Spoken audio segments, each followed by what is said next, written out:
नमस्कार दोस्तों, the learner point में आप सभी का स्वागत है। दोस्तों आज शुरू कर रहे हैं अपन आईसीटी शॉर्ट नोट्स से। किताब तो मैंने आपको पढ़ाई थी लेकिन आपने रुचि नहीं दिखाई। हालांकि जो चीज़ किताब से अपन पढ़ते हैं ना वो उतना इस शॉर्ट वीडियो में नहीं हो सकता, पर मैं शॉर्ट में आपको आईसीटी पढ़ाऊँगा। ये शॉर्ट मैंने नोट्स बनाए हैं कक्षा जो 9वीं की बुक है उसके। तो देखिए, कंप्यूटर की यदि बात करें तो कंप्यूटर है वो लैटिन भाषा का कंप्यूटर है, ये अंग्रेजी भाषा का शब्द है और ये लैटिन भाषा के कंप्यूट शब्द से बना है, जिसका मतलब क्या होता है गणना करना। कंप्यूटर की यदि बात करें तो कंप्यूटर एक इलेक्ट्रॉनिक मशीन है जो अपरिष्कृत डाटा यानी रॉ डाटा को परिष्कृत डाटा के अंदर बदलती है। फिर देखिए, कंप्यूटर में किसी विशिष्ट भाषा में लिखे गए निर्देशों के समूह को प्रोग्राम कहते हैं। तो ये ध्यान रखना, प्रोग्राम किसे कहते हैं? कंप्यूटर में किसी विशिष्ट भाषा में लिखे गए निर्देशों के समूह को क्या कहते हैं? प्रोग्राम कहते हैं। फिर देखिए, कंप्यूटर के भाग, कंप्यूटर के प्रकार की यदि बात करूं तो कंप्यूटर है वो अनुप्रयोग के आधार पर और आकार के आधार पर। तो अनुप्रयोग के आधार पर आपसे पूछ ले तो कंप्यूटर 3 प्रकार के होते हैं अनुप्रयोग के आधार पर। आकार के आधार पर यदि आपसे कंप्यूटरों के प्रकार पूछ ले तो 4 प्रकार होते हैं। अब देखिए, अनुप्रयोग के आधार पर एनालॉग कंप्यूटर, डिजिटल कंप्यूटर और हाइब्रिड कंप्यूटर। प्रयोग के आधार के ऊपर है micro computer, mini computer, main frame computer और सुपर कंप्यूटर। तो देखिए,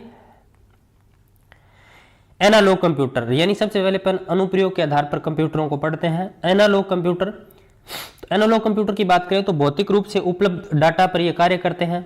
इनके उदाहरण हैं जैसे ताप, दाब मापने वाले थर्मामीटर, घड़ी, वोल्टेज मीटर, ये एनालॉग कंप्यूटर की श्रेणी में आते हैं।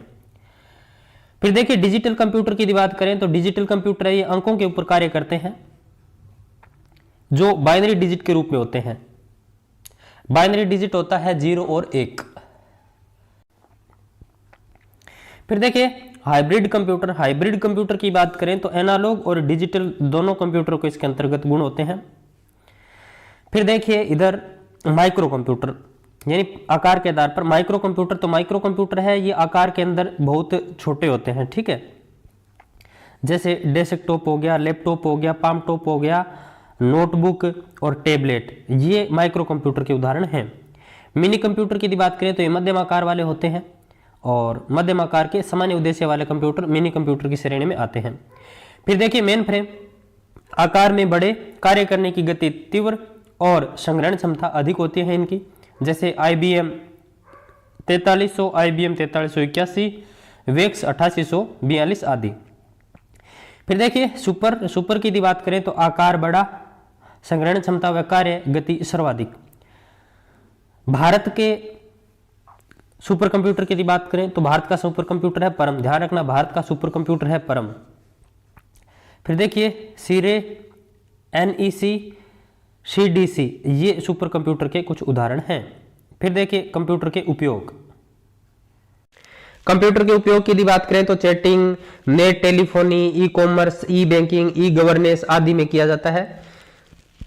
फिर देखिए, इसके अलावा ATM यानी ऑटोमेटिक टेलर मशीन, ATM में भी कंप्यूटर का उपयोग होता है, जहां बिना मानव के आप पैसे निकाल के ला सकते हो। बिना मानव का मतलब जो देने लेन करने वाली मशीन है वो एक कंप्यूटर का ही उदाहरण है। फिर देखिए, DTP डेस्कटॉप पब्लिशिंग। फिर देखिए, डॉक्टर जो हृदय धड़कन आपकी मापता है उसे पेसमेकर बोलते हैं, तो वो एक कंप्यूटर का ही प्रकार है। फिर देखिए, बायोमेट्रिक्स, आप एग्जाम वगैरह देकर आते हैं तो आपकी बायोमेट्रिक्स जांच होती है, यानी अंगूठा आपने रखा या आंख के ऊपर वो लगा दिया तो वो कंप्यूटर के कारण ही संभव हो पाया था।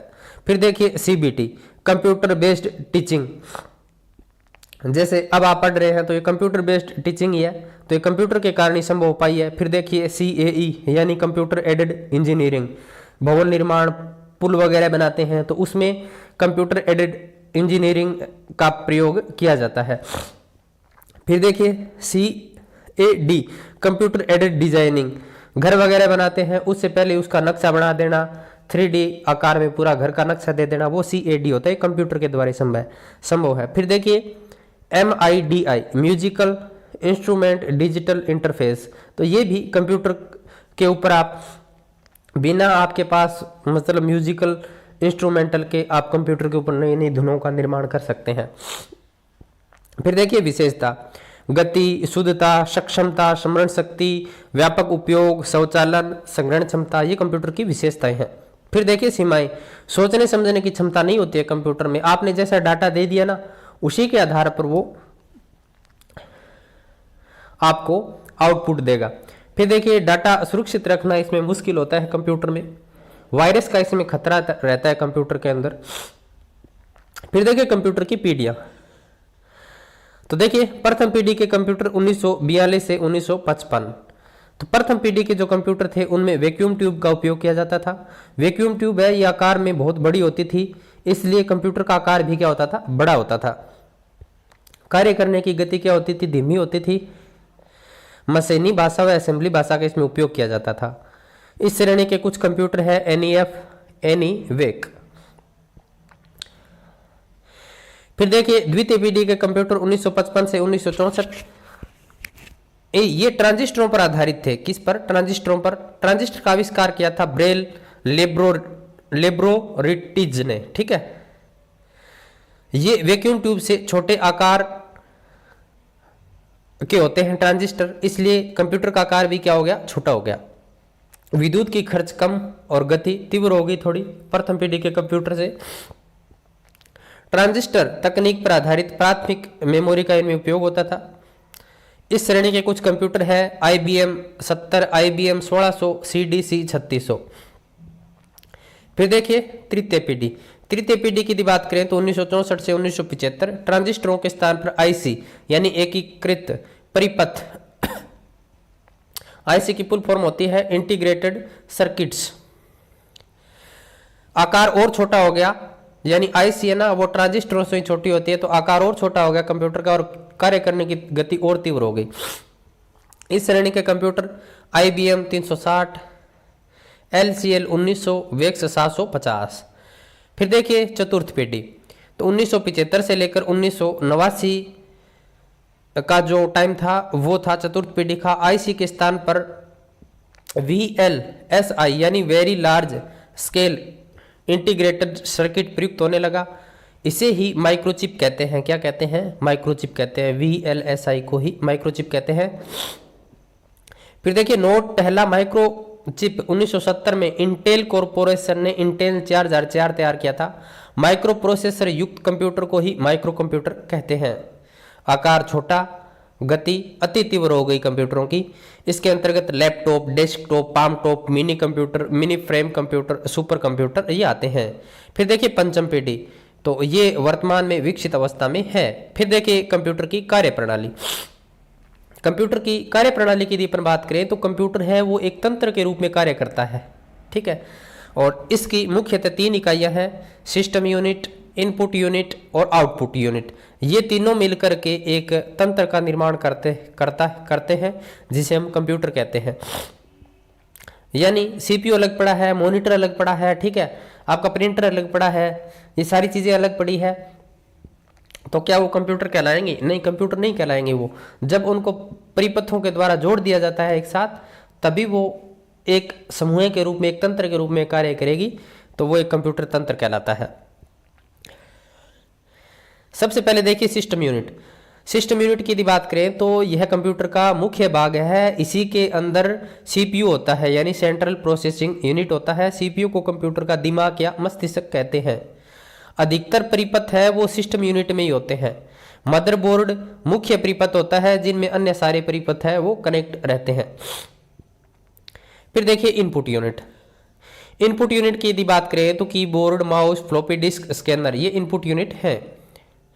आउटपुट यूनिट की यदि बात करें तो मॉनिटर, प्रिंटर, प्रोजेक्टर, प्लॉटर ये आउटपुट यूनिट है।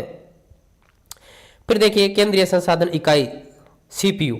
CPU की यदि बात करें तो इसे हिंदी में कहते हैं केंद्रीय संसाधन इकाई, इंग्लिश में बोलते हैं सेंट्रल प्रोसेसिंग यूनिट। इसे कंप्यूटर का दिमाग कहते हैं। ये कंप्यूटर के निर्देशों को पढ़ता है, उनकी व्याख्या करता है, क्रियान्वयन करता है, नियंत्रित करता है और संगणना करता है। यानी ये मैंने नीचे मेरी भाषा में लिखा है, यानी हम जो भी निर्देश देते हैं वो सीपीयू में ही जाते हैं। यानी हम जो सबसे पहले निर्देश देते हैं भाग की यदि बात करें, इससे पहले वाले वीडियो में करवा चुका हूँ। सीपीयू के यदि भाग की यदि बात करें तो सीपीयू के 3 भाग हैं, सीयू, एएलयू और मेमोरी। थोड़ा सीपीयू के बारे में बता देता हूँ ताकि आप कनेक्ट हो जाएं।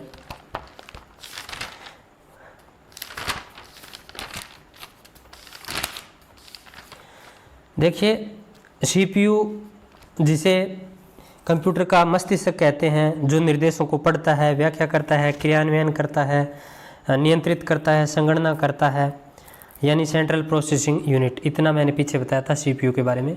फिर सीपीयू के 3 भाग हैं, एक तो है सीयू, एक है एएलयू, एक है मेमोरी। तो देखिए, सीयू का मतलब होता है कंट्रोल यूनिट यानी नियंत्रक इकाई, और फिर बाद में है एएलयू यानी अर्थमेटिक लॉजिक यूनिट यानी अंकगणितीय व तार्किक इकाई। फिर है मेमोरी यानी स्टोरेज यूनिट या संग्रहण इकाई। तो देखिए, माइक्रो कंप्यूटर में सीपीयू, अब ये थोड़ा बेस बना रहा हूँ, बाद में अपन ये तीनों पढ़ेंगे, जो सीयू है, एएलयू है, मेमोरी है। देखिए, माइक्रो कंप्यूटर में सीपीयू एक छोटा सा माइक्रो प्रोसेसर होता है। माइक्रो प्रोसेसर की आंतरिक संरचना के निम्न भाग हैं, जो सीयू, एएलयू, रजिस्टर, आंतरिक बस। तो ये माइक्रो प्रोसेसर की आंतरिक संरचना के अंतर्गत आते हैं, सीयू, एएलयू, ठीक है, रजिस्टर, आंतरिक बस। फिर देखिए, पहले से कंप्यूटर में ट्रांजिस्टरों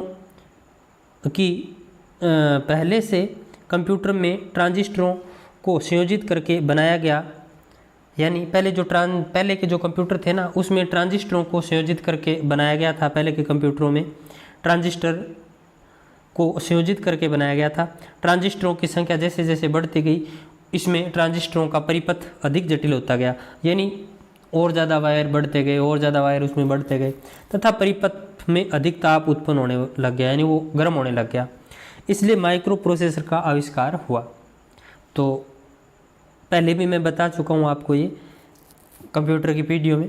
फिर देखिए, माइक्रो प्रोसेसर एक सिलिकॉन धातु से निर्मित आयताकार टुकड़ा होता है। यह छोटे छोटे कंटेनर से जुड़ा रहता है, जिन्हें क्या कहते हैं, चिप कहते हैं। प्रथम माइक्रो प्रोसेसर इंटेल 4004। अब देखिए, अपन कंट्रोल यूनिट, एएलयू और मेमोरी के बारे में पढ़ेंगे। ये हालांकि पीछे मैंने बता दिया, लेकिन यहाँ ये इन चीज़ों को कनेक्ट कर रहा था क्योंकि इसके अंतर्गत आते हैं सीयू, एएलयू, इसलिए यहाँ पर बताना पड़ा। देखिए, कंट्रोल यूनिट की बात करें तो कंट्रोल यूनिट है, ये महत्वपूर्ण यूनिट है, सूचनाओं का आदान प्रदान और नियंत्रण करती है। समस्त क्रियाओं का संचालन कंट्रोल यूनिट करती है। इनपुट आउटपुट क्रियाओं पर नियंत्रण करती है ये।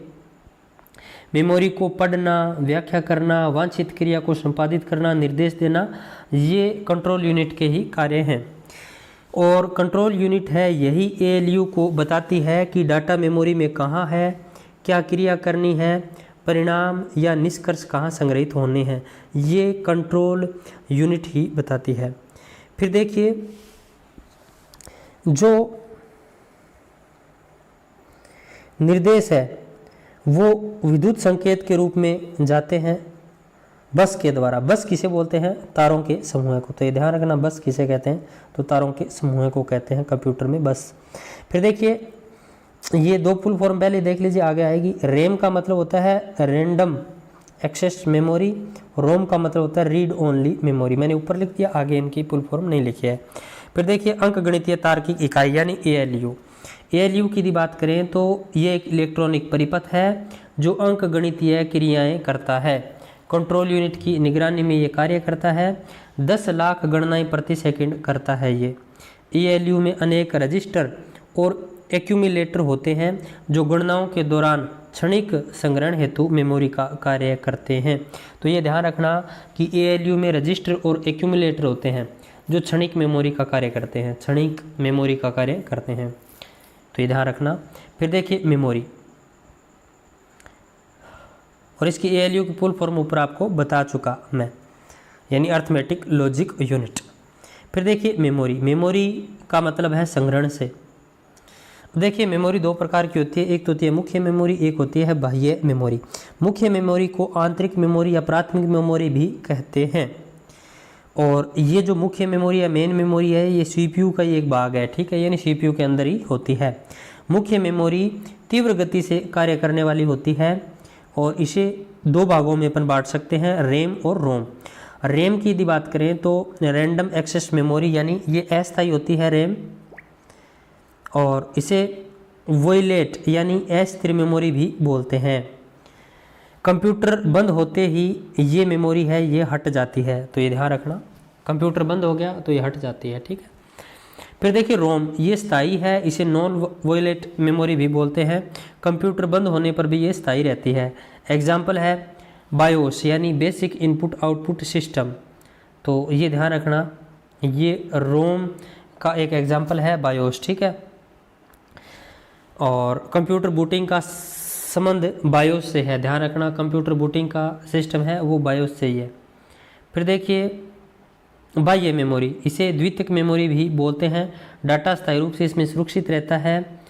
उदाहरण के लिए hard disk, floppy disk, magnet tape, ये सेकेंडरी मेमोरी के उदाहरण है, ठीक है।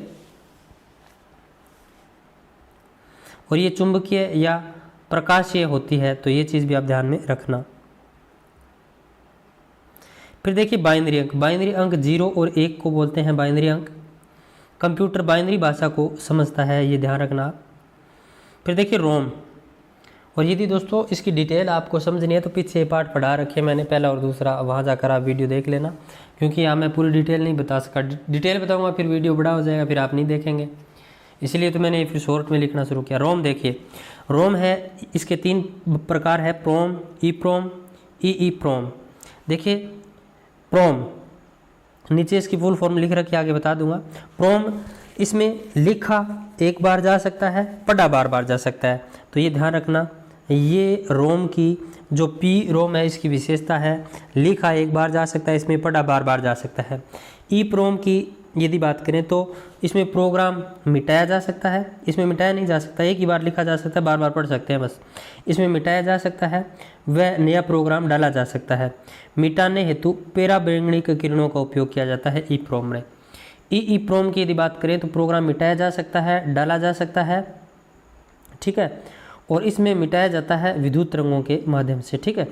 अब इनकी फुल फॉर्म देख लीजिए।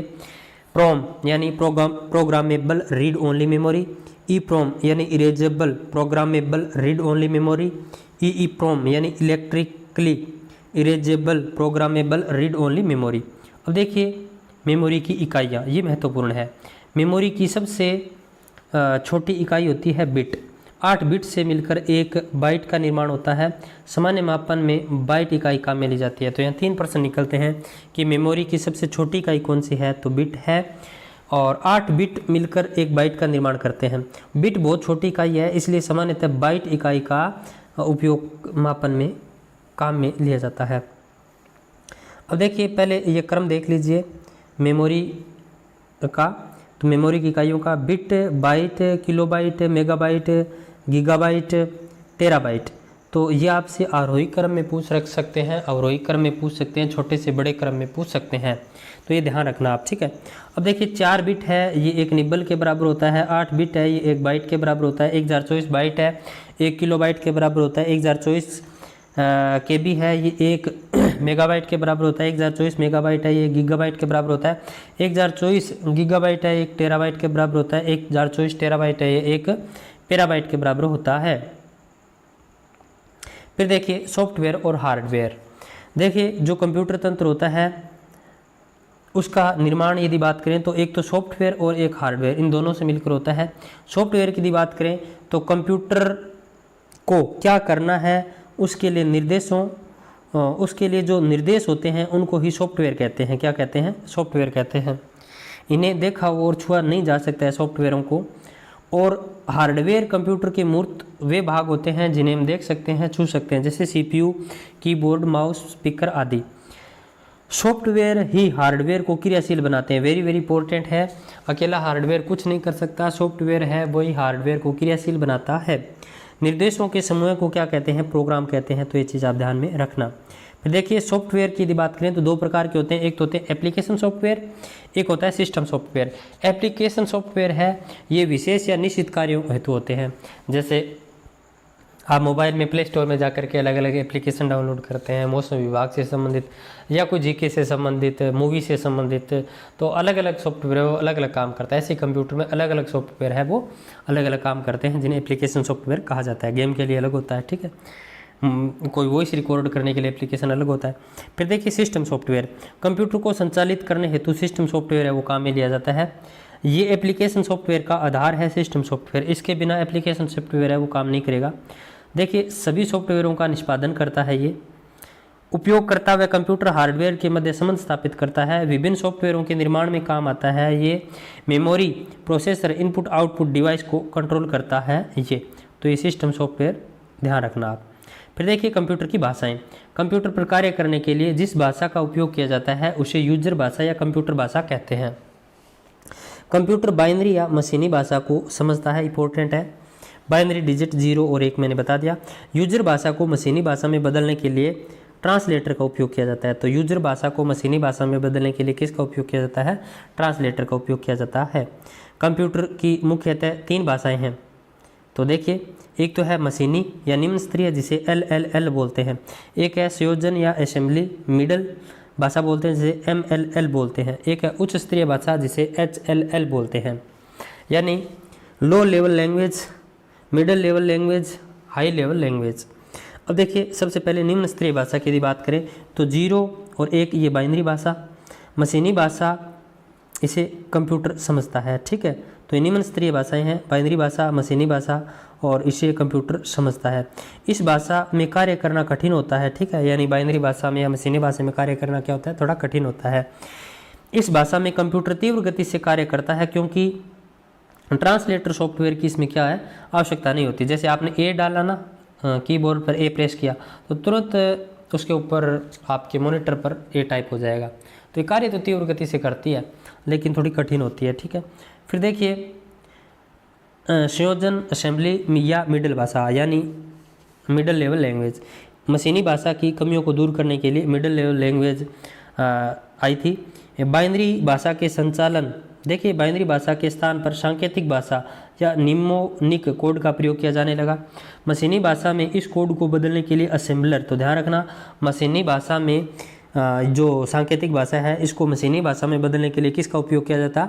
असेंबलर का। फिर देखिए संयोजन भाषा में प्रोग्राम लिखने के लिए मशीन को हार्डवेयर की जानकारी क्या है? आवश्यक है, तो ये ध्यान रखना। जैसे HLT, ADD, CLL, SUB सब, ठीक है, तो ये चीज़ ध्यान रखना। फिर देखिए उच्च स्तरीय भाषा या हाई लेवल लैंग्वेज। असेंबली भाषा की कमियों को दूर करने हेतु उच्च स्तरीय भाषा का उपयोग होने लगा। कोड के स्थान पर अंग्रेजी भाषा में निर्देश दिए जाने लगे। प्रोग्रामों को मशीनी भाषा में बदलने के लिए कंपाइलर व इंटरप्रेटर का उपयोग किया जाने लगा। इसके अंतर्गत C++ और जावा आदि भाषाएं आती है। फिर देखिए भाषा संसाधक। भाषा संसाधक की बात करें तो ऐसे प्रोग्राम जो एक भाषा में निर्देश स्वीकार कर अन्य भाषा में उसके समतुल्य निर्देश तैयार करते हैं उन्हें भाषा संसाधक कहते हैं। जैसे कंपाइलर। कंपाइलर क्या है? तो सिस्टम सॉफ्टवेयर है जो उच्च स्तरीय प्रोग्रामिंग भाषा को मशीनी भाषा में बदलने के लिए काम में लिया जाता है। कंपाइलर पूरे प्रोग्राम को एक साथ कंपाइल करता है तथा विभिन्न त्रुटियों को उनके नंबर के साथ प्रदर्शित करता है, तो ये कंपाइलर है। फिर देखिए इंटरप्रेटर, वे भाषा प्रोसेसर जो उच्च स्तरीय प्रोग्रामिंग भाषा को पंक्ति दर पंक्ति मशीनी भाषा में क्या करते हैं? परिवर्तित करते हैं। फिर देखिए असेंबलर, असेंबली भाषा में लिखे प्रोग्रामों को मशीनी भाषा में परिवर्तित करता है ये असेंबलर। अब देखिए ये अलग से मैंने 2 चीज़ें लिखी है। कंप्यूटर के अंदर जब भी हम टाइप करते हैं ना तो यदि स्पेलिंग गलत हो जाती है हमारी तो रेड लाइन आएगी, यदि ग्रामर मिस्टेक हो जाती है तो ग्रीन लाइन आएगी, ये ध्यान रखना। फिर देखिए ऑपरेटिंग सिस्टम। ऑपरेटिंग सिस्टम की यदि बात करें तो ऐसे प्रोग्रामों का समूह है जो कंप्यूटर के समस्त कार्यों का संचालन करता है, उसे ऑपरेटिंग सिस्टम हम बोलते हैं। फिर देखिए ऑपरेटिंग सिस्टम के कार्य तो स्मृति प्रबंधन करना, फाइल प्रबंधन करना, कंप्यूटर ऑन ऑफ करना, इनपुट आउटपुट प्रबंधन करना, यूजर इंटरफेस। यूजर इंटरफेस का मतलब है उपयोगकर्ता के साथ संबंध स्थापित करना, यूटिलिटी यानी प्रोग्रामों के कार्यों की जटिलता को कम करना, यह है यूटिलिटी। तो ये सारे काम किसके हैं? ऑपरेटिंग सिस्टम के हैं। ऑपरेटिंग सिस्टम के प्रकार की यदि बात करें तो एक तो होता है सिंगल यूजर ऑपरेटिंग सिस्टम, एक होता है multi user operating system. Single user operating system है, इसमें एक यूजर का ही प्रबंधन करता है ये सिंगल यूजर ऑपरेटिंग सिस्टम, जैसे डोस विंडोज़, ठीक है। तो डोस विंडोज़ ध्यान रखना, ये सिंगल यूजर ऑपरेटिंग सिस्टम का पार्ट है। फिर देखिए मल्टीपल यूजर ऑपरेटिंग सिस्टम, एक से अधिक उपयोगकर्ताओं का प्रबंधन करना, जैसे लाइनेक्स। फिर देखिए यूटिलिटी प्रोग्राम। यूटिलिटी प्रोग्राम की यदि बात अपन करें तो वे प्रोग्राम जो कंप्यूटर के विभिन्न भागों के रख रखाव तथा मरम्मत का कार्य करते हैं उन्हें क्या कहते हैं? यूटिलिटी प्रोग्राम कहते हैं। उदाहरण के लिए disk recovery program, data backup program, ये यूटिलिटी प्रोग्राम के उदाहरण हैं। जैसे ये समय समय पर कंप्यूटर में चलकर कंप्यूटर की कार्यशीलता व गति को बढ़ाते हैं। हार्ड डिस्क को सही रखने के लिए स्कैन डिस्क का उपयोग किया जाता है। हार्ड डिस्क को गतिशील बनाए रखने के लिए डिस्क डिफ्रेगमेंटर का उपयोग किया जाता है। फाइलों का बैकअप लेने व बैकअप को पुनः कंप्यूटर में डालने के लिए रीस्टोर प्रोग्राम को काम में लिया जाता है। डिस्क पर अधिक आंकड़े प्रदर्शित करने के लिए कंप्रेसिंग प्रोग्राम का उपयोग किया जाता है। कंप्यूटर पर वायरस की जांच करने के लिए एंटीवायरस का उपयोग किया जाता है। फिर देखिए पीछे के क्वेश्चन, इस लेसन के पीछे के क्वेश्चन अंतिम पड़ाव में आ चुके हैं इस लेसन में अपन। तो देखिए कंप्यूटर में डाटा स्वीकार करने वाली युक्ति, तो इनपुट यूनिट। कंप्यूटर में विशिष्ट भाषा में लिखे निर्देशों के समूह को क्या कहते हैं? प्रोग्राम। कंप्यूटर के भौतिक भाग जिन्हें हम देख सकते हैं उन्हें क्या कहते हैं? हार्डवेयर। एक बाइट में कितने बिट होते हैं? तो 8 बिट। पेट्रोल पंप पर तेल मापने के लिए किस कंप्यूटर का उपयोग किया जाता है? तो एनालॉग कंप्यूटर। लास्ट में ये पाठों के पीछे वाले प्रश्न है ना, तो वैसे। नमस्कार दोस्तों, द लर्नर पॉइंट में आप सभी का स्वागत है। इस वीडियो में दोस्तों अपन करेंगे सूचना व संचार प्रौद्योगिकी के सामाजिक प्रभाव। ये कक्षा 9 की जो बुक है उसमें से नोट्स बनाए गए हैं। ये 5 पेज के अंदर आपका कंप्लीट हो जाएगा। लास्ट 5 पेज में आपके प्रश्न हैं। तो देखिए संपूर्ण पृथ्वी को एक गांव बना दिया है किसने? आईसीटी ने, यानी सूचना और संचार प्रौद्योगिकी है, इसने संपूर्ण पृथ्वी को क्या बना दिया है? एक गांव बना दिया है, यानी वैश्विक अवधारणा के विकास में इसने योगदान दिया है। आज आप यहाँ बैठे हो, यहाँ बैठे बैठे आपसे 7 समुद्र पार कोई व्यक्ति बैठा है तो उससे आप वीडियो कॉलिंग कर सकते हो, उससे आप चैटिंग कर सकते हो। मतलब ऐसा लगेगा कि जैसे आप और वो व्यक्ति आप आसपास ही हैं। और आप जो डाक के द्वारा अपन मेल वगैरह भेजते थे तो उसमें कितना टाइम लगता था, आज आपको मेल भेजनी है तो यहीं से आपने जैसे पीडीएफ बनाई और पीडीएफ फॉर्मेट में जीमेल के द्वारा या किसी भी अन्य माध्यम टेलीग्राम व्हाट्सएप के द्वारा आप विद इन 1 मिनट सामने वाले के पास भेज सकते हैं। तो ये क्या है? वैश्वीकरण की अवधारणा होगी एक तरीके से। इसमें देखिए आप ऑनलाइन बुकिंग कर सकते हैं। पहले आपको मतलब लाइन में लग करके बुकिंग करवानी पड़ती थी या वेट करना पड़ता था बहुत ज़्यादा। फिर देखिए ऑनलाइन आप व्यापार कर सकते हैं। ऑनलाइन व्यापार का मतलब जैसे आपने एजुकेशन के क्षेत्र में भी देखते हैं बहुत सारे ऐप आप डाउनलोड करते हैं, उसके बाद आपको पीडीएफ वगैरह है कुछ पैसे लेकर के आप वो दी जाती है, तो वो ऑनलाइन व्यापार ही हो गया। वीडियो कॉलिंग आप कर सकते हैं, मेल भेज सकते हैं, चैटिंग कर सकते हैं।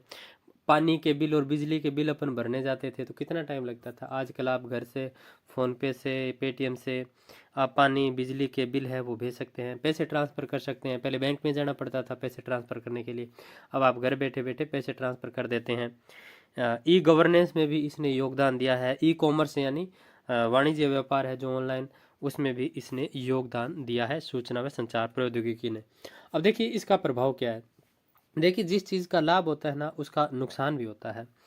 तो देखिए सामाजिक प्रभाव की यदि बात करें तो निजता का मतलब हो गया सिक्योरिटी, यानी इसकी मैं सिंपल भाषा में आपको बताऊं तो जो व्यक्ति मतलब डाटा जिसने बनाया है या जिसका डाटा है वही उसका उपयोग करे, ठीक है, तो वो तो अच्छी बात है, ठीक है।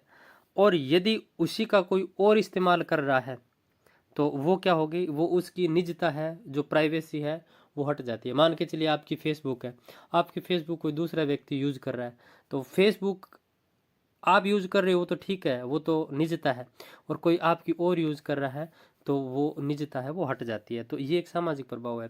जैसे एक छोटा सा एग्जांपल दूँ मैं, जैसे मान के चलिए मेरी फ़ोटो है, 10 फ़ोटो फेसबुक के ऊपर है, उनमें से 5 फ़ोटो लगा करके कोई नया अकाउंट बना लेता है, ठीक है, तो वो मतलब मेरी वहाँ फ़ोटो थी, वहाँ तक तो नहीं जाती, उन्हीं फ़ोटो को यूज़ करके कोई मतलब अन्य अकाउंट बना लिया और कोई दूसरा व्यक्ति समझे कि वो मेरा अकाउंट है, तो वो निजता है वो हट जाती है। ये इसका एक प्रभाव है। फिर देखिए अधिप्रमाणन। अधिप्रमाणन का मतलब हो गया स्थापित सत्यापन करना। क्या करना? सत्यापन करना। अर्थात ऑपरेटिंग सिस्टम पासवर्ड द्वारा ही वास्तविक उपयोगकर्ता की पहचान कर सकता है। अब देखिए ऐसा कोई सिस्टम नहीं है अभी तक कि मतलब कंप्यूटर को पता लग जाए या ऑपरेटिंग सिस्टम को पता लग जाए कि जो उस साइट को यूज कर रहा है वो वही व्यक्ति है या अन्य है, क्योंकि आपके पास पासवर्ड है, आपने पासवर्ड लगा दिए, ठीक है, और वो पासवर्ड है मेरे, मान के चलिए मेरा यूट्यूब चैनल है, तो मेरे यूट्यूब चैनल के पासवर्ड आप लगा रहे हो, तो ऑपरेटिंग सिस्टम को ये नहीं पता है कि वो आप हो या मैं हूँ, वो तो सिर्फ पासवर्ड के द्वारा पहचान करता है कि ये व्यक्ति वही है, ठीक है। तो ये एक अधिप्रमाणन है, बस मतलब ये ऑथेंटिकेशन का इसके पास सिर्फ एक पासवर्ड वाला या जो कोड वगैरह है वही सिस्टम होता है, बाकी अन्य कोई तरीका नहीं है। तो ये भी एक प्रभाव है, मतलब मेरी चीज़ को दूसरा व्यक्ति काम में ले लेगा। फिर देखिए सत्यनिष्ठता। सत्यनिष्ठता का मतलब है उपयोगकर्ता की सत्यापन द्वारा उचित प्रबंधन कर डाटा परिवर्तन होने से बचाया जा सकता है। यानी सत्यनिष्ठा का मतलब इसका इसका अपन बचा कैसे सकते हैं इस चीज़ को, तो बचाने के लिए उपयोगकर्ता की सत्यापन द्वारा उचित प्रबंधन करना, डाटा संचरण डाटा परिवर्तन होने से बचाया जा सकता है ताकि अनाधिकृत व्यक्ति इसे नुकसान ना पहुंचा सके। अब जैसे यूट्यूब चैनल है ना, तो यूट्यूब चैनल की आईडी पासवर्ड है वो कई जगह और जगह खुली रह जाती है, तो बार बार उसके पासवर्ड चेंज करो, 2 स्टेप वेरिफिकेशन है वो ऑन रखो, और अन्य मोबाइलों जो आपके घर के मोबाइल है और जो भी मोबाइल है उनके अंदर भी ओटीपी का सिस्टम रखो, यानी 6-7 सिस्टम है वो रखने पड़ते हैं, तब जाके आपकी चीज़ें वो सुरक्षित रहती है। नहीं तो आप देखते हो कि कभी कोई सा चैनल हैक हो गया, कभी कोई सा चैनल हैक हो गया, तो ये चीज़ें हैक होती है। तो ये सत्यनिष्ठता के बारे में बताया गया कि उपयोगकर्ता की सत्यापन द्वारा उचित प्रबंधन करके वो डाटा संचरण या डाटा चोरी होने से बचा सकता है। फिर देखिए साहित्यिक चोरी। साहित्यिक चोरी की यदि मैं बात करूं तो साहित्यिक चोरी का मतलब ये है कि मान के चलिए किसी की भी किताब है, आजकल मतलब ऑनलाइन सिस्टम है, तो किसी की किताब की कॉपी कर ली जाती है, या यूँ मान के चलिए थीसिस वगैरह बनाते हैं जो पीएचडी वगैरह करते हैं, तो वो कट कॉपी पेस्ट करते हैं। क्या करते हैं? कट कॉपी पेस्ट करते हैं। तो ये क्या होगी? ये साहित्यिक चोरी होगी। इसके लिए मतलब मूल रूप से कोई कानून नहीं है, ठीक है, पर ये नैतिकता की दृष्टि से ठीक नहीं है। अब देखिए कुछ सॉफ्टवेयर इसमें सहायक सिद्ध हो रहे हैं जो पकड़ लेते हैं कि ये साहित्य यहाँ से चुराया गया है, ये इस लेखक की कॉपी की गई है। तो कुछ सॉफ्टवेयर ऐसे हैं जो पकड़ लेते हैं कि हाँ ये डाटा यहाँ से उठाया गया है, ठीक है, तो ये साहित्यिक चोरी हो गया।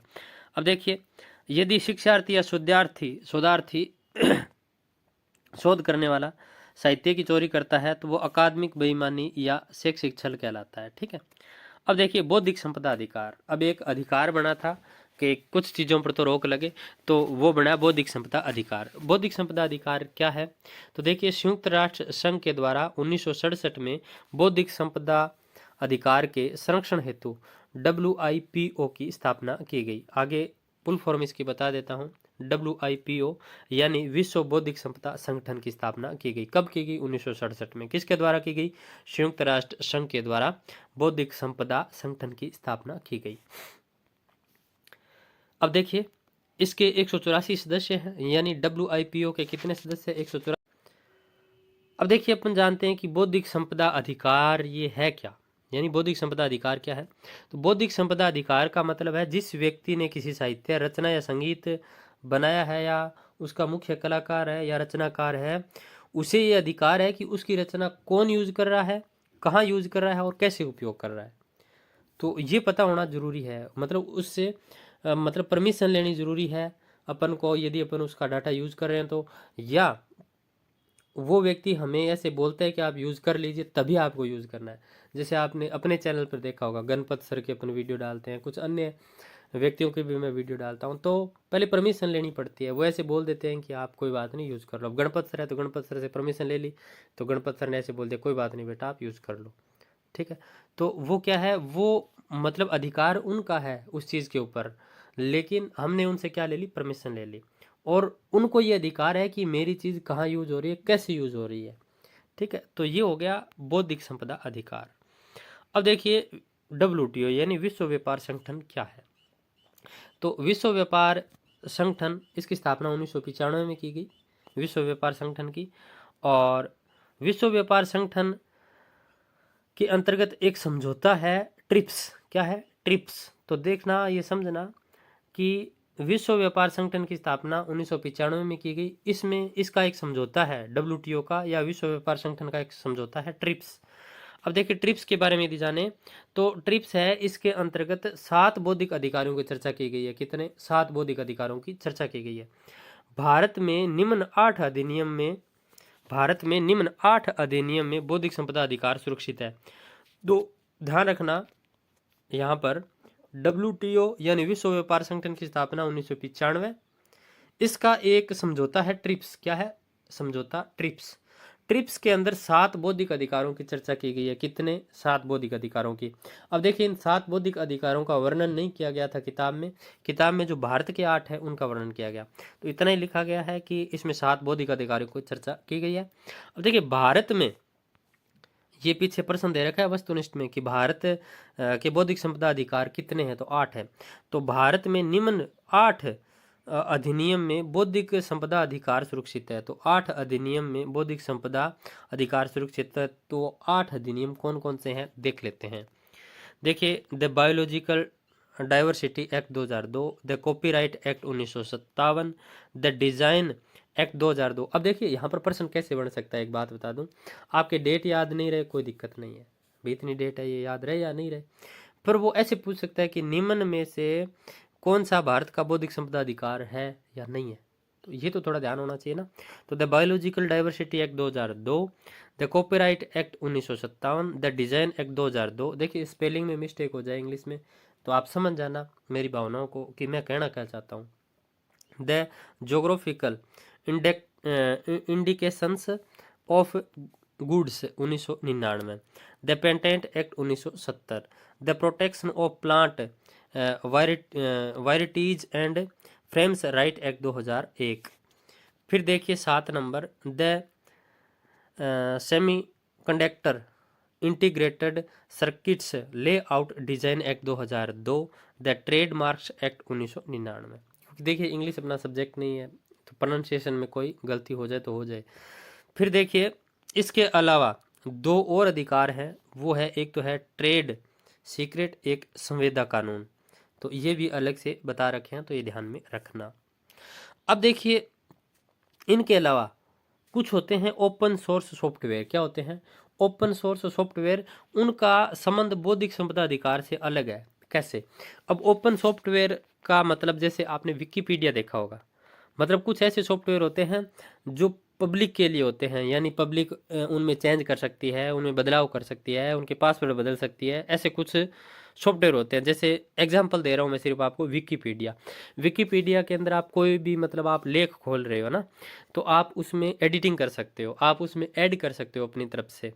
ठीक है, आपने जैसे स्वामी विवेकानंद जी का खोला जैसे विकिपीडिया में, तो आप वहाँ मतलब एडिटिंग का ऑप्शन है, वहाँ जा करके आप स्वामी विवेकानंद जी के बारे में और चीज़ें भी बता सकते हो जो आप जानते हो। ठीक है, तो वो है ओपन सोर्स सॉफ्टवेयर, यानी वो सबके लिए खुले हैं, सब लोग उनको यूज में ले सकते हैं। अब देखिए सूचना प्रौद्योगिकी में रोजगार। देखिए सूचना प्रौद्योगिकी में रोजगार की बात करूँ, मैं सिंपल सी बात बताऊं, जैसे अपन ने यूट्यूब चैनल शुरू किया था 2018 में। कब? 2018 में। अब देखिए सीधी सी बात है, यूट्यूब चैनल शुरू किया तो पैसों के लिए किया था, आपसे नहीं लिए, पर यूट्यूब ने पैसे अच्छे खासे दिए हैं। ठीक है, तो यूट्यूब शुरू किया अपन ने, बीएड के कर्जे थे उतार दिए दोनों भाइयों के, घर बन गया। तो ये क्या है? रोजगार ही दिया है अपन को इसने। तो देखिए ग्राफिक डिजाइन में काम आता है सूचना प्रौद्योगिकी, वेब पेज डिजाइनर में काम आता है, एनिमेटर में ये काम आता है, डेस्कटॉप पब्लिशिंग में काम आता है, नेटवर्क मैनेजर में काम आता है, प्रोग्रामर में ये काम आता है, नेटवर्क एडमिनिस्ट्रेटर में काम आता है, सॉफ्टवेयर इंजीनियर में काम आता है ये। ठीक है, अब देखिए सोशल मीडिया क्या है? तो सोशल मीडिया की यदि बात करें तो ये संवाद का आदान प्रदान करना, मेल, चैटिंग, ठीक है, और पीडीएफ एक दूसरे तक भेजना, इसमें काम आता है सोशल मीडिया। अन्य काम में भी आप ले सकते हैं, मतलब सोशल मीडिया तो आज यूँ मान के चलो हर घर के अंदर घुसा हुआ है और सोशल मीडिया से लोग पैसे भी कमाते हैं। जैसे इंस्टाग्राम है तो इंस्टाग्राम में रील बना बना के लोग पैसे कमाते हैं, यूट्यूब से कमाते हैं, वेब डिज़ाइन करते हैं। यानी आपने गूगल पे आप खोलते हो जैसे रीट का रिजल्ट, तो ऊपर मतलब इतने तरीके से आपके सामने साइटें खुल जाएगी। तो वो क्या है, वो वेब डिज़ाइनिंग है। तो सोशल मीडिया से ये काम भी होते हैं।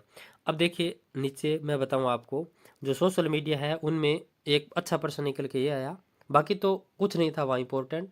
और ये सोशल मीडिया के बारे में आप जानते हैं जो मैंने चीज़ बताई आपको।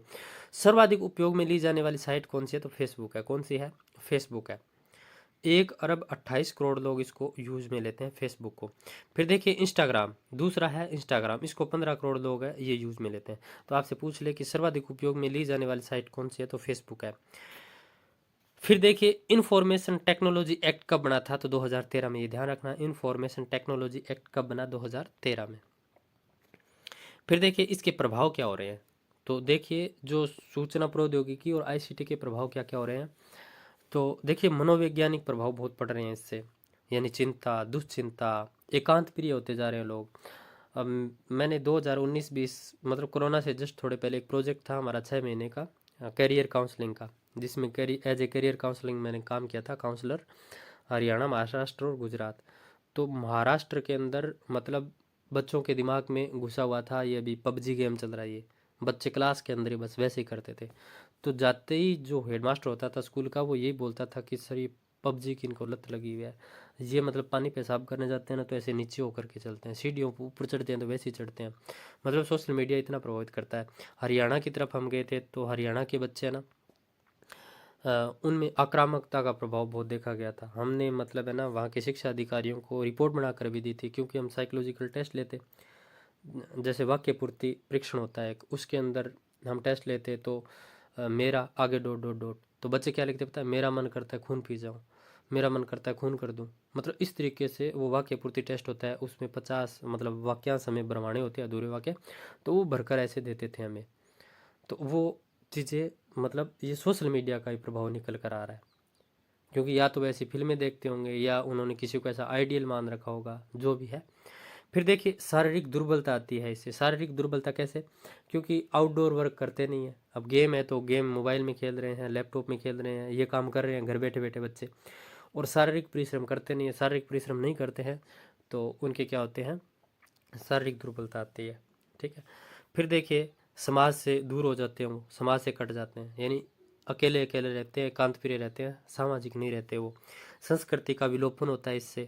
आउटडोर एक्टिविटी नहीं कर पाते। ये कुछ मैंने मेरे तरफ से बताने की आपको कोशिश की ताकि प्रभाव आपके समझ में आए, मतलब वो प्रश्न पूछे तो आप गलत नहीं करो।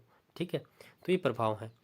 अब देखिए सोशल मीडिया एडिक्ट के इलाज के लिए डी एडिक्शन सेंटर खोले जा रहे हैं। ठीक है, डी एडिक्शन क्या है, सेंटर खोले जा रहे हैं। और देख लेना मतलब आने वाले 3 या 4 साल के अंदर प्रत्येक स्कूल के अंदर आपको काउंसलर मिलेगा। नई शिक्षा नीति के अंदर तो ये चीज़ लागू हो चुकी है। वो किस लिए, क्योंकि बच्चे पढ़ाई के अलावा अन्य चीज़ों से बहुत ज़्यादा परेशान हो रहे हैं। पढ़ाई इतना परेशान नहीं करती है बच्चों को, अन्य चीज़ें परेशान ज़्यादा कर रही है। ठीक है, फिर देखिए इस लेसन के क्वेश्चन देख लेते हैं। एक लेखक द्वारा किसी दूसरे लेखक की रचना अपने नाम से प्रकाशित करना तो साहित्यिक चोरी। बौद्धिक संपदा संगठन की स्थापना 1967 जिनेवा। फिर देखिए भारत में कितने अधिकार के अंदर बौद्धिक संपदा अधिकार सुरक्षित किए गए हैं, 8। कौन सा रोजगार सूचना प्रौद्योगिकी के क्षेत्र में सम्मिलित है, तो उपरोक्त सभी। सर्वाधिक लोकप्रिय सोशल नेटवर्किंग साइट कौन सी है, तो फेसबुक है। तो ये दोस्तों अपना दूसरा हो चुका है। अब परसों अपनी आईसीटी की क्लास आएगी जिसमें आपका एक और पाठ्यक्रम का जो टॉपिक है वो कंप्लीट हो जाएगा, यानी अगले 3 या 4 वीडियो में 9वीं क्लास है वो आपकी कंप्लीट हो जाएगी। तो फिर मिलते हैं नेक्स्ट वीडियो में, तब तक जय हिंद जय भारत। नमस्कार दोस्तों, द लर्नर पॉइंट में आप सभी का स्वागत है। दोस्तों अपन कर रहे थे आईसीटी, जिसमें अपन ने कंप्यूटर का सामान्य परिचय वाला लेसन है वो कंप्लीट कर लिया था। फिर सूचना प्रौद्योगिकी के सामाजिक प्रभाव कर लिए। आज अपन करेंगे सूचना प्रौद्योगिकी के अनुप्रयोग। फिर आपके 2 टॉपिक हो रहे हैं छोटे छोटे, एक तो सूचना प्रौद्योगिकी के उपकरण यानी टूल्स, और सूचना प्रौद्योगिकी के आधार। तो देखिए सूचना व संचार प्रौद्योगिकी ये क्या है, तो ये तो दोस्तों पहले अपन समझ ही चुके हैं। तो देखिए आर्थिक उदारवाद के दौर में वैश्विक ग्राम की संकल्पना संचार प्रौद्योगिकी के कारण सफल हो पाई है। यानी अगर ये आईसीटी नहीं होती तो पूरा जो विश्व है वो एक गांव नहीं बनता। आज आप घर बैठे बैठे हर काम है वो कर सकते हो। यानी जो भौगोलिक दूरी है उसको आईसीटी ने समेट दिया है। इसके अंतर्गत देखिए ई कॉमर्स, ई बैंकिंग, ई शिक्षा, ई एजुकेशन, ई शॉपिंग, ईटीसी का मतलब अन्य, और ये सारे के सारे क्षेत्र है वो आते हैं। तो आईसीटी के अंदर ई कॉमर्स, ई बैंकिंग, ई शिक्षा, ई एजुकेशन, ई शॉपिंग आदि क्षेत्र आते हैं। इनके बारे में आगे अपन पूरी जानकारी प्राप्त करेंगे। तो देखिए सूचना प्रौद्योगिकी के उपयोग की यदि बात करें सूचना प्रौद्योगिकी के, तो सबसे पहले इसका उपयोग ई शासन के तहत अपन देखते हैं। ई शासन को ई सरकार भी बोलते हैं, डिजिटल सरकार भी बोलते हैं, ऑनलाइन सरकार भी बोलते हैं। यानी जो काम मतलब ऑफलाइन ऑफिसों में होते थे वो काम आजकल ऑनलाइन होने लगे हैं। ठीक है, यानी प्रत्येक नागरिक का संबंध सीधा सरकार से हो गया है। कैसे, मैं आपको एक बात बताऊं। जैसे सरकार की कोई भी योजना है उसका आपको लाभ लेना है तो आप फॉर्म भराओगे और वो लाभ है वो आपको प्राप्त हो जाएगा। जैसे बेटी के विवाह पर 50,000 रुपये मिलते हैं वो हो गया, या अन्य जो भी प्रोग्राम छात्रवृत्ति वगैरह है जो भी। तो जो ऑफलाइन काम होते थे ना वो ई शासन के तहत अब ऑनलाइन होने लगे। इसमें देखिए आम नागरिकों, व्यापारियों तथा कर्मचारियों के लिए तकनीकी उपयोग के माध्यम से सरकारी सेवाओं की पहुंच, यानी आम आदमी तक सरकारी सेवाओं की पहुंच है वो होने लगी। पहले तो ना लोगों को पता ही नहीं चलता था कि ये योजना सरकार की चल रही है या नहीं चल रही है, इसका लाभ कैसे ले। तो ऐसे बेचारे जूती चप्पल घिसा घिसा के बाजार से घर से बाजार मतलब चक्कर काटते रहते थे ऑफिसों के। फिर देखिए इलेक्ट्रॉनिक माध्यम से आम नागरिक सरकार से अन्योन्य क्रिया कर मनवांछित लाभ ले सकता है। यानी इसके तहत आपने फॉर्म भर दिया, मान के चलिए ई मित्र पर जाकर आपने फॉर्म भर दिया, आपके डॉक्यूमेंट वेरिफिकेशन हो जाएंगे। आगे यहाँ से आपने मतलब ऑनलाइन फॉर्म भर दिया और डायरेक्ट आपको उसका क्या मिलेगा, लाभ मिलेगा। यानी इलेक्ट्रॉनिक माध्यम से आम जो नागरिक है वो सरकार तक पहुँच गया है या सरकार से उसकी अन्योन्य क्रिया हो रही है। ठीक है, यानी उस व्यक्ति और सरकार के मध्य आईसीटी ने सीधा संपर्क बना दिया है। फिर देखिए शासन को सरल और सुगम बना दिया है। मान के चलिए कोई काम आप तहसील में करवाने जाते थे तो वो काम आपका, जैसे मूल निवास बनवाने जाते थे तो लाइन में लगना पड़ता था, आज गए, कल भी अगर नंबर नहीं है तो अगले दिन इतने में वो शाम को खिड़की बंद कर देता। तो ये काम है ये आसान हो गए हैं। यानी शासन सरल और सुगम हो चुका है। घर बैठे बैठे आपने ई मित्र से फॉर्म भरा पूरा का पूरा, आगे पूरा वेरिफिकेशन होने के बाद आप ई मित्र से प्रिंट आउट निकाल लाते हो। अब देखिए मुख्य उद्देश्य सरकार द्वारा नागरिकों को एकल बिंदु प्रतिपादन निकाय यानी सिंगल पॉइंट डिलीवरी सिस्टम के माध्यम से बेहतर सुविधा उपलब्ध करवाना। अब ये क्या है, सिंगल पॉइंट डिलीवरी का मतलब हो गया, जैसे आप हो, आप पहले जाते थे तहसील में, जैसे तहसील में कोई 3 आदमी बैठे हैं, ठीक है, आप शहर में गए, तहसील में पहले 3 आदमियों से आप मिले, फिर आगे वो आपका काम गया, फिर आप तक वो लौट कर आएगा। मतलब ये कितने पेचीदा काम हो गए।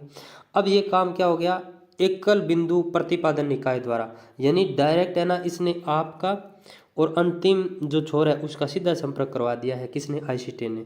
ठीक है, फिर देखिए ई शासन द्वारा उपलब्ध सेवाएं। तो ई शासन के अंतर्गत उपलब्ध सेवाओं की यदि अपन बात करें तो सबसे पहले आती है ई नागरिक। ई नागरिक सेवा क्या है, तो समांकलित केंद्रों के माध्यम से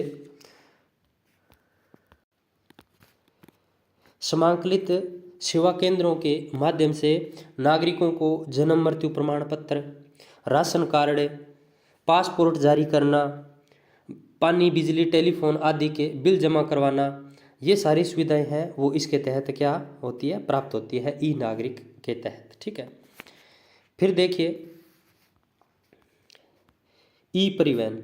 ई परिवहन के तहत क्या हो रहा है, इसके अंतर्गत सरकार नागरिकों को मोटर वाहन पंजीकरण, चालक आज्ञा पत्र यानी ड्राइवर लाइसेंस बोलते हैं अपन जिसे, ड्राइविंग लाइसेंस, ठीक है, और कर व शुल्क जमा, कर और शुल्क मतलब जैसे आपने लोन पे कोई गाड़ी ली, और ये सारी की सारी चीज़ें क्या है, ई परिवहन नाम का जो एक एप्लीकेशन है उसके तहत हो रही है।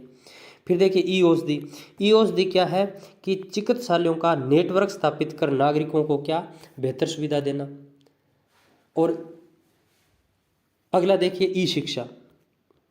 ई शिक्षा के अंतर्गत आप देख ही रहे हो डिजिटल लर्निंग। अब जैसे मैं आपको पढ़ा रहा हूँ तो ये डिजिटल लर्निंग ही है। अन्य कोई सर पढ़ाते हैं हमें, वो क्या है, डिजिटल लर्निंग ही है। रेडियो के ऊपर जो शिक्षा से संबंधित कार्यक्रम चल रहे हैं वो क्या है, डिजिटल लर्निंग है। टीवी पर चल रहे हैं, डिजिटल लर्निंग है। यूट्यूब पर चल रहे हैं, डिजिटल लर्निंग है। तो ये क्या है, ई शिक्षा है। और इनके लाभ हानि दोस्तों आप कॉमन तरीके से सोचोगे तभी निकाल लोगे कि ई लर्निंग के लाभ क्या है और हानि क्या है। ठीक है, गलत नहीं करोगे।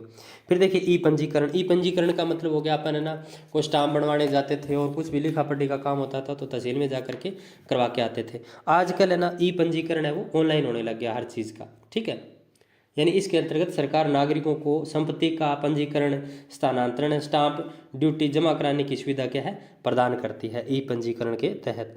फिर देखिए ई शासन सचिवालय। ई शासन सचिवालय की यदि बात करें तो एक छोटा सा एग्जांपल दूँ मैं आपको। मान के चलिए आप फर्स्ट ग्रेड लगे हुए हैं, ठीक है, और आपका कोई काम जयपुर होता था, मतलब जब ये ऑनलाइन ज़माना नहीं था, जयपुर होता था। अब आप जहाँ भी ड्यूटी कर रहे हो वहीं से ई मित्र से आपने फॉर्म भर दिया या जो भी मतलब ऑनलाइन वेबसाइट है उससे आपने आपका फॉर्म वगैरह अप्लाई कर दिया और वहाँ से जो शासन सचिवालय है वहाँ से उसका वेरिफिकेशन होके और आपको जो काम करवाना है वो काम हो जाता है घर बैठे बैठे। तो ये क्या है, ई शासन सचिवालय है। यानी शासन सचिवालय एवं सरकारी विभागों का नेटवर्क हो गया है, ये पूरा का पूरा क्या है, जाल है। फिर देखिए ई पुलिस। ई पुलिस इसके अंतर्गत क्या है, ऑनलाइन अपन एफआईआर करवा सकते हैं। पहले ऑफलाइन करवानी पड़ती थी, अब ऑनलाइन एफआईआर दर्ज हो जाती है। और कोई भी मान के चलिए अपराधी है तो तुरंत है ना 1 मिनट के अंदर इंडिया के जितने भी थाने हैं वहाँ पर उसकी डिटेल पहुँच जाती है। ऐसे होता है। नहीं तो पहले फ़ोन करके बोलना पड़ता था इस नाके से ना ऐसे ऐसे गाड़ी वाला ऐसे ऐसे आ रहा है, आप उसको पकड़ना। और आजकल क्या है, 1 मिनट में ना इनके पास सूचना पहुंच जाती है और पूरा का पूरा जाब्ता है वो क्या हो जाता है, अलर्ट हो जाता है। तो ये ई पुलिस है। फिर देखिए ई न्यायालय। ई न्यायालय इसके अंतर्गत क्या है, मान के चलिए कोई 70 न्यायालय, छोटे न्यायालयों के अंदर केस लड़ा जा रहा है, उसकी रिकॉर्डिंग आगे उच्चतम न्यायालय या हाई कोर्ट में यदि केस को फाइल करना है तो उसकी पूरी रिकॉर्डिंग भेज दी जाती है और उस रिकॉर्डिंग के आधार पर ही जो 70 न्यायालय में जो हुई है उसके आधार पर ही फैसले हो जाते हैं। तो ये क्या है, ई न्यायालय है। यानी ई न्यायालय के अंतर्गत सभी केसों तथा अपीलों का डाटा तैयार किया जाता है तथा न्यायालय के इंटरनेट पर उपलब्ध कराया जाता है। इस प्रकार की व्यवस्था से उच्च न्यायालय तथा सर्वोच्च न्यायालय में अपीलों को टाला जा सकता है, क्योंकि इसमें उच्च न्यायालय तथा सर्वोच्च न्यायालय के न्यायाधीश आवश्यकता पड़ने पर इंटरनेट पर उपलब्ध जिला या सत्र न्यायालय के केस या केस संदर्भ में दर्ज किए गए तथ्यों के आधार पर अपना निर्णय सुना देते हैं।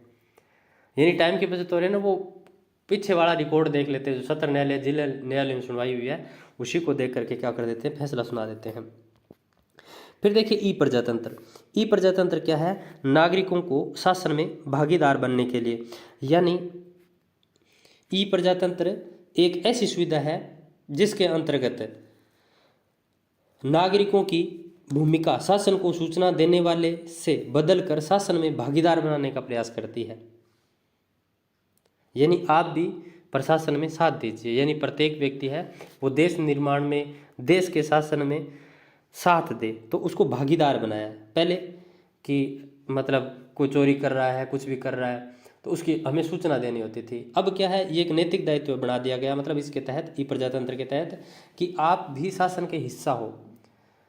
आप ट्रेन में जा रहे हैं, गंदगी है तो आप फैला रहे हो तो आपको नहीं फैलानी, कोई दूसरा फैला रहा है तो उसको भी बोलो कि ये सरकारी संपत्ति है, इसकी रक्षा हमें करनी चाहिए। तो ये क्या है, हमें उसमें शासन में क्या बढ़ना चाहिए, भागीदार बढ़ना चाहिए। फिर है ई शासन के लाभ। ई शासन से समय की क्या होती है, बचत होती है, पैसों की बचत होती है, भौगोलिक दूरी कम हो गई है ई शासन से। ठीक है, यानी पहले कोई काम दूर होता था तो वो अब घर ही हो जाता है। और सरकारी तंत्र को शीघ्र कार्य करने वाला बना दिया इसने, ई शासन तंत्र ने। और एक है ना, लापरवाही नहीं कर सकते सरकारी तंत्र है, क्योंकि हर चीज़ का रिकॉर्ड रहता है, ऑनलाइन रहता है। ठीक है, ऑफलाइन तो ऐसे बोल देते कि रजिस्टर गुम हो गया, ऐसे हो गया, वैसे हो गया। आजकल सारा सिस्टम क्या है, ऑनलाइन है, रिकॉर्ड रखा जा सकता है। यानी प्रत्येक जो काम हुआ है उसकी रिकॉर्डिंग रखी जा सकती है, उसके रिकॉर्ड दस्तावेज रखे जा सकते हैं। घूसखोरी और भ्रष्टाचार में क्या आई है, कमी आई है। ये पार्ट है ना, बहुत सिंपल पार्ट है। फिर देखिए इंडिया डिजिटल कार्यक्रम, ये क्या है, तो देखिए इंडिया डिजिटल एक व्यापक कार्यक्रम है जो अनेक सरकारी मंत्रालयों और विभागों को क्या करता है, कवर करता है। और अभी मेक इन इंडिया, ठीक है, यानी डिजिटल भारत। तो देखिए उद्देश्य क्या है इसका, तो ये ध्यान रखना आप, भारतीय प्रतिभा, सूचना प्रौद्योगिकी, कल का भारत, ठीक है, ये इसके 3 महत्वपूर्ण उद्देश्य हैं किसके, डिजिटल इंडिया के।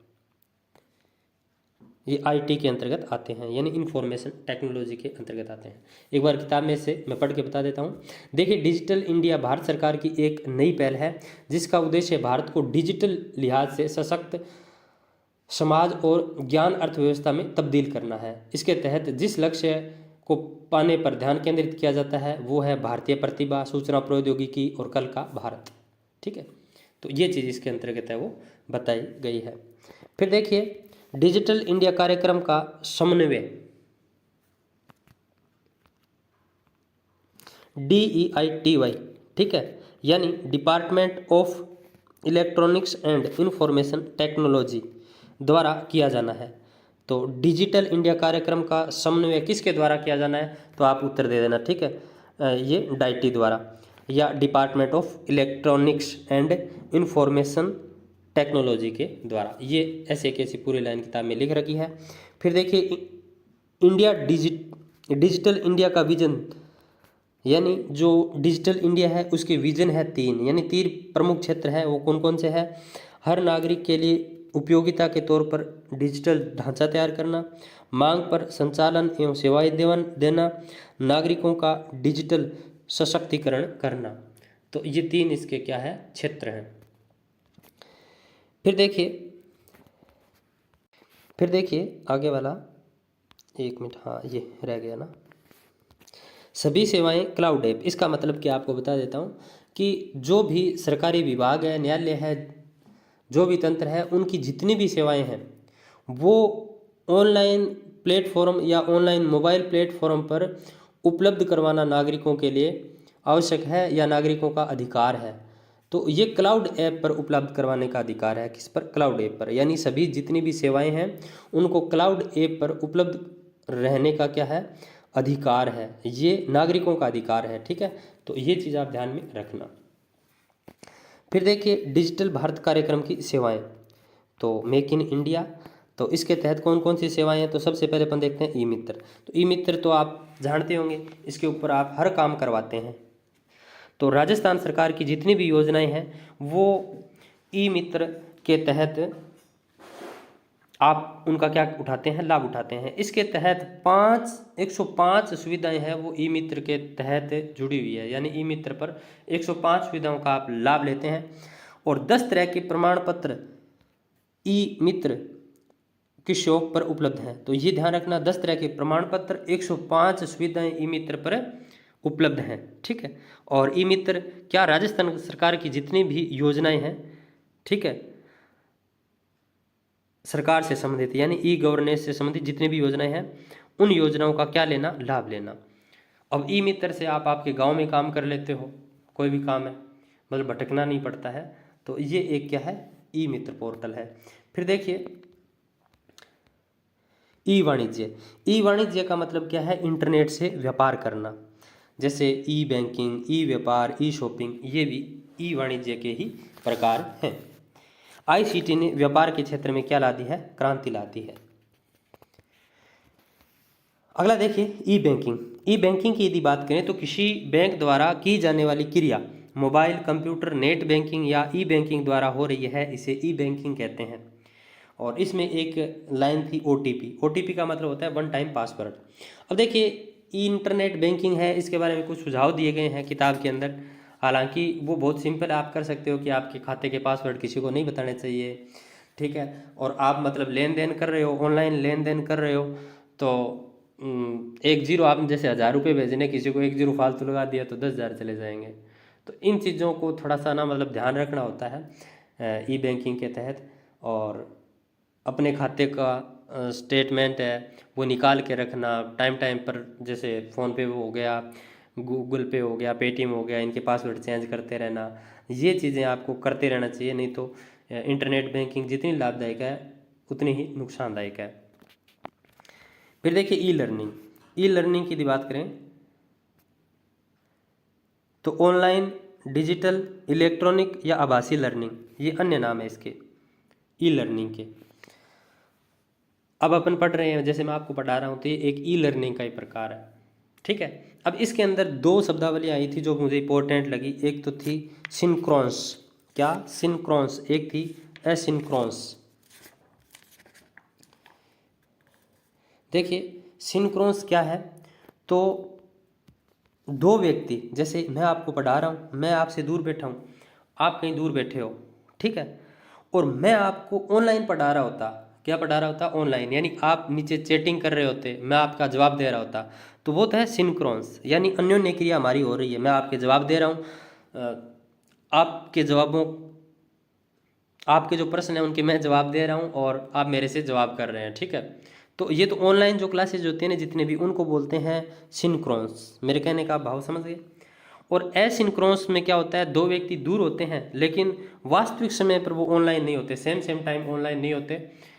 जैसे प्राइम क्लास, अब मेरी क्लास आएगी वो प्राइम क्लास होगी, आपको लगेगा जैसे ऑनलाइन चल रही है, मैं ऑनलाइन नहीं होऊंगा उस टाइम, आप ऑनलाइन होगे, यानी एक पक्ष है वो ऑनलाइन होता है इसमें। तो ये प्राइम क्लास, ऑफलाइन वीडियो, ये अनक्रॉन्स कहलाता है। क्या कहलाता है, अनक्रॉन्स कहलाता है। ये दोनों चीज़ आप ध्यान में रखना। सिंक्रोन्स में क्या होता है, दोनों साइड ऑनलाइन होते हैं, दोनों में अन्योन्य क्रिया होती है। अनसिंक्रोन्स क्या है, एक साइड ऑनलाइन होता है, एक साइड ऑफलाइन होता है, यानी दोनों में अन्योन्य क्रिया नहीं होती। फिर देखिए ई डिजाइनिंग। ई डिजाइनिंग क्या है, तो ये मैंने जब कंप्यूटर का परिचय पढ़ाया था ना आपको, तो बहुत अच्छे से इसको अच्छे से पढ़ाया था आपको, यानी CAD, कंप्यूटर एडेड डिज़ाइन। आजकल जितने भी इंजीनियर है, डिजाइनर है, भवन निर्माता है, वो क्या करते हैं, इसके द्वारा पहले ही मैप है वो बनाकर हमें दे देते हैं, या पहले ही उसकी डिजाइनिंग है वो ICT के तहत तैयार कर लेते हैं, तो उसे बोलते हैं ई डिजाइनिंग। तो इतना ही था ये पाठ, बहुत सिंपल सा पाठ है। बाकी लिखने को इस पाठ के सारे में ऐसे पेज उतारता तो उतार लो, चाहे 10 एक पेज है। बाकी जो चीज़ मुझे समझानी थी और जो आपके काम की थी वो मैंने पूरी बता दी है सूचना व संचार प्रौद्योगिकी के अनुप्रयोग में। अब देखिए ई शासन द्वारा उपलब्ध करवाई जाने वाली सेवाएं, तो ई नागरिक, ई परिवहन, ई शिक्षा, ये सारी है। फिर देखिए देश के हर नागरिक को डिजिटल सेवाएं प्रदान करने के लिए प्रारंभ किए गए कार्यक्रम का नाम, तो डिजिटल भारत। कौन सी योजना के अंतर्गत विभिन्न विभागों से संबंधित सुविधाएं एक ही स्थान पर उपलब्ध कराई जाती है, तो ई मित्र। ई मित्र पर 10 प्रकार के प्रमाण पत्र जारी करता है, 105 प्रकार की सेवाएं इसके ऊपर उपलब्ध है ई मित्रा पर। उत्पादक तथा क्रेता के मध्यस्थ श्रृंखला को क्या कहते हैं, यानी ऑनलाइन व्यापार और मतलब ऑनलाइन लेन देन करना या व्यापार करना जो भी है उसे क्या बोलते हैं, तो ई वाणिज्य बोलते हैं। फिर देखिए कौन सा साधन ई लर्निंग में प्रयुक्त नहीं होता। नमस्कार दोस्तों, द लर्नर पॉइंट में आप सभी का स्वागत है। दोस्तों इस वीडियो में अपन करेंगे जो कक्षा 9 की सूचना प्रौद्योगिकी की बुक है उसके पीछे वाले सारे प्रश्न। सब बोल रहे थे कि इनके राइट टिक लगवा दो, इनके प्रश्न है वो साथ के साथ, हालांकि मैं नोट्स में भी ऐड कर रहा था, तो चलिए ये पूरे के पूरे आपको करवा देता हूँ। इसके अलावा अपन ने जो पहला लेसन था कंप्यूटर का सामान्य परिचय, वो शॉर्ट नोट्स के थ्रू कर लिया। सूचना प्रौद्योगिकी व संचार प्रौद्योगिकी के अनुप्रयोग, ये शॉर्ट नोट्स के माध्यम से कर लिया। सूचना व संचार प्रौद्योगिकी के सामाजिक प्रभाव, ये कर लिया। अब देखिए सूचना प्रौद्योगिकी के आधार है वो मुझे 9th क्लास में नहीं मिला डायरेक्ट। इसके अलावा जो प्रोसेसिंग टूल्स है आपका, यानी माइक्रोसॉफ्ट विंडोज़ और माइक्रोसॉफ्ट ऑफिस, 5वां और 6ठा लेसन, तो उनकी मैंने प्लेलिस्ट के अंदर वीडियो की लिंक डाल दी है पूरी की पूरी। वो एक सर ने बहुत अच्छे तरीके से समझा रखा है स्लाइड के थ्रू, क्योंकि मैं वैसे नहीं समझा पाता आपको जैसे कंप्यूटर वाले सर ने स्लाइड के थ्रू आपको उपकरणों के बारे में बताया है। तो वो आप वीडियो ज़रूर देख लेना, वहाँ से एक प्रश्न जरूर आएगा। तो एक प्रश्न और खींच लोगे तो मान के चलिए 8 या 9 नंबर आपके कंप्यूटर में आ जाएंगे, तो बहुत हैं, ठीक है। इसके अलावा कलाम वाले जो सर हैं, संजय सर, उनकी मैंने PDF टेलीग्राम पर डाल दी है, और जो मैंने शॉर्ट नोट्स बनाए थे उनकी PDF डाल दी है, वहाँ से आप डाउनलोड कर लेना, ठीक है। आना होगा तो उतने में से आ जाएगा, नहीं तो फिर कोई इलाज नहीं है। अब देखिए कंप्यूटर में डाटा स्वीकार करने वाली युक्ति, तो इनपुट यूनिट, ये PDF भी मैं डाल दूंगा टेलीग्राम पर, तो आप अपनी बुक वगैरह जो भी है लिखना चाहे तो लिख लेना। तो देखिए कंप्यूटर में डाटा स्वीकार करने वाली युक्ति, तो सह हो जाएगा इसका इनपुट। कंप्यूटर की किसी विशिष्ट भाषा में लिखे निर्देशों के समूह को क्या कहते हैं? प्रोग्राम। फिर देखिए कंप्यूटर से जुड़े सभी भौतिक भाग जिन्हें हम देख सकते हैं, छू सकते हैं, क्या कहलाते हैं? हार्डवेयर कहलाते हैं। फिर देखिए एक बाइट में होते हैं तो 8 बिट होते हैं, एक बाइट में क्या? 8 बिट। फिर देखिए पेट्रोल पंप पर तेल मापने के लिए प्रयुक्त होता है तो एनालॉग कंप्यूटर। अगला देखिए आप, ये थोड़ा छपा हुआ सही नहीं है, इसका राइट आंसर द हो जाएगा, ठीक है, आप देख लेना। माउस एक है तो इनपुट उपकरण है, ठीक है, ए हो जाएगा। टाइप में टिक की दर तो 10 बार प्रति सेकंड होती है। किसी कागज पर प्रिंटर द्वारा छपा हुआ आउटपुट क्या कहलाता है? तो हार्ड कॉपी कहलाता है। CRT की आंतरिक सतह पर लेपित रहता है तो फास्फोरस पदार्थ। फिर देखिए प्रिंटिंग की वह तकनीक जो टाइप राइटर की तकनीक के समान होती है तो इम्पैक्ट प्रिंटिंग। फिर देखिए ड्रम प्रिंटर है तो करैक्टर प्रिंटर, क्या है? Character printer. अगला देखिए प्राथमिक संग्रहण माध्यम है तो मेमोरी। फिर देखिए प्रकाशीय तकनीक का प्रयोग होता है तो CD-ROM में। माइक्रोफ्लोपी की सामान्य संग्रहण क्षमता कितनी होती है? तो 1.44 MB। फिर देखिए सबसे पुराना व सबसे अधिक काम में आने वाला संचार माध्यम तो ट्विस्टेड पेयर केबल। फिर देखिए वैन का अर्थ क्या है? Wide area network. फिर देखिए निम्न में से कौन सा संचार माध्यम सबसे तीव्र है? तो ऑप्टिकल फाइबर केबल। अगला देखिए निम्न में से कौन सा माध्यम धातु के तार से नहीं बना है? तो देखिए उक्त में से कोई नहीं, ये सारे धातु के तार से बने हुए हैं। फिर देखिए ऑप्टिकल फाइबर केबल की कोर पर चढ़े कांच की परत को क्या कहते हैं? तो क्लेड कहते हैं, क्या कहते हैं? क्लेड। किस प्रकार के संचरण में तरंगें सभी दिशाओं में जाती है? तो रेडियो लिंक संचरण। अगला देखिए न्यूनतम कितने संचार उपग्रह संपूर्ण पृथ्वी पर संकेत प्रेषित कर रहे हैं? तो 3। फिर देखिए कंप्यूटर से वायरलेस माउस व कीबोर्ड जोड़ने के लिए किसका प्रयोग किया जाता है? तो ब्लूटूथ का। एक छोटे क्षेत्र में फैले नेटवर्क को क्या कहते हैं? तो लेन, लोकल एरिया नेटवर्क। फिर देखिए इनमें से कौन सा संचरण माध्यम है? तो हब। फिर देखिए नेटवर्कों का नेटवर्क किसे कहते हैं? तो इंटरनेट को। इंटरनेट के लिए मानक तय करने वाला समूह क्या कहलाता है? तो W3C। अगला देखिए सर्वप्रथम स्थापित किए गए इंटरनेट नेटवर्क का क्या नाम था? तो एयरपेंट, ठीक है। इसकी फुल फॉर्म आप गूगल करके एक बार सर्च जरूर कर लेना, क्योंकि पूछ सकता है। अगला देखिए वाईफाई हॉटस्पॉट वाले स्थान तो होटल, शिक्षण संस्थाएं, एयरपोर्ट सभी हो जाएगा। कंप्यूटर पर इंटरनेट से सूचना पहुंचाने वाले सॉफ्टवेयर का नाम तो ब्राउज़र। अगला देखिए निम्न में से कौन सा उदाहरण ब्राउज़र का नहीं है? तो फेसबुक नहीं है, बाकी सारे हैं तीनों। .com से क्या तात्पर्य है? तो व्यावसायिक संस्था। अगला देखिए वर्ल्ड वाइड वेब की फेसबुक किसे कहते हैं? तो डोमेन नेम सिस्टम।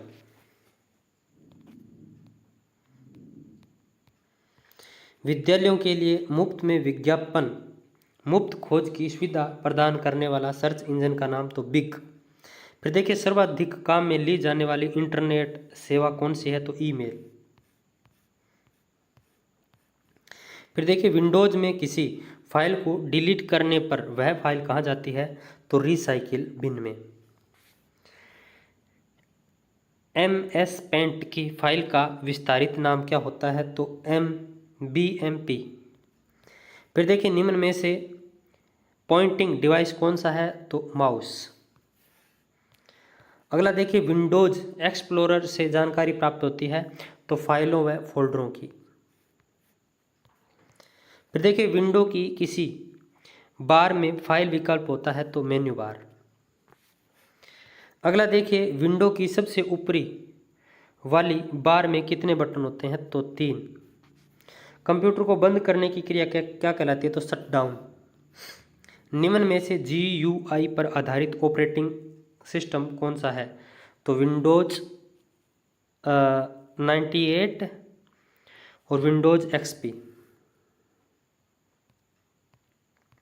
निम्न में से कौन सा वर्ड प्रोसेसर है? तो ये उपरोक्त सभी।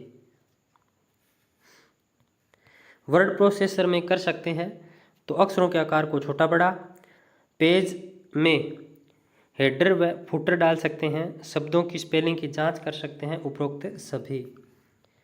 फिर देखिए रूलर काम में आती है पेज का मार्जिन निश्चित करने के। फिर देखिए हेडर के लिए स्थान होता है तो पेज के ऊपरी हिस्से पर। फिर देखिए पेज की आकृति हो सकती है पोर्ट्रेट और लैंडस्केप, यानी ऐसे या और ऐसे खड़े। फिर देखिए चित्रात्मक प्रस्तुति हेतु उपयोगी है तो पावर पॉइंट। स्लाइड लेआउट मुख्यतः 4 प्रकार के होते हैं, ठीक है, 4 प्रकार के।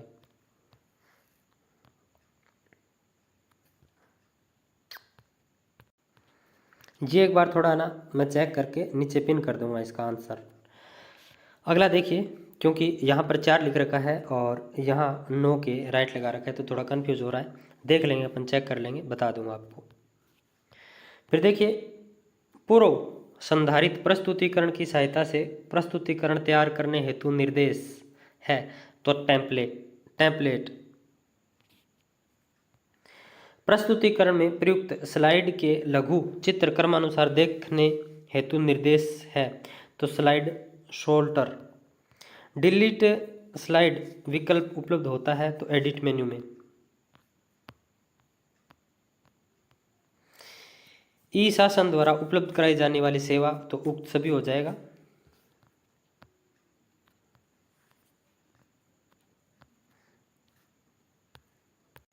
फिर देखिए देश के हर नागरिक को डिजिटल सेवाएं प्रदान करने के लिए प्रारंभ किए गए कार्यक्रम का नाम तो डिजिटल भारत। कौन सी योजना के अंतर्गत विभिन्न विभागों से संबंधित सूचनाएं एक ही स्थान पर उपलब्ध कराई जाती है तो ई मित्र। फिर देखिए उत्पादक तथा क्रेता के मध्यस्थों की श्रृंखला छोटी करने का कार्य तो ई वाणिज्य। कौन सा साधन ई लर्निंग में प्रयुक्त नहीं होता तो पुस्तकें। फिर देखिए एक लेखक द्वारा किसी दूसरे लेखक की रचना अपने नाम से प्रकाशित करवाना क्या कहलाता है? साहित्यिक चोरी। फिर देखिए बौद्धिक संपदा संगठन की स्थापना कब हुई? 1967 जिनेवा।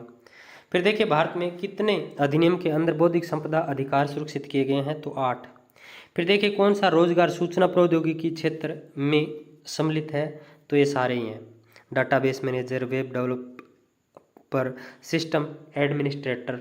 फिर देखिए सर्वाधिक लोकप्रिय सोशल नेटवर्क तो फेसबुक। तो ये पीछे वाले प्रश्न हैं वो मैंने आपको करवा दिए हैं। आई होप ये वीडियो आप